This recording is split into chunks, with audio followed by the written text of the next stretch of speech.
Управление полиции города Темиртау в рамках празднования 30-летия казахстанской полиции провело на базе историко-культурного центра первого президента торжественное мероприятие, куда были приглашены ветераны органов внутренних дел, семьи погибших при исполнении служебного долга сотрудников, сотрудники полиции нашего города.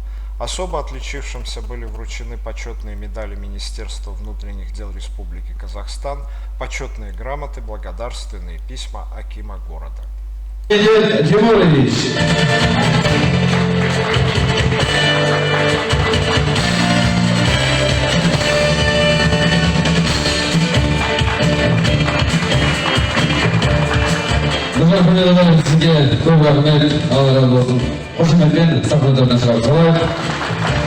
Булан Максатович.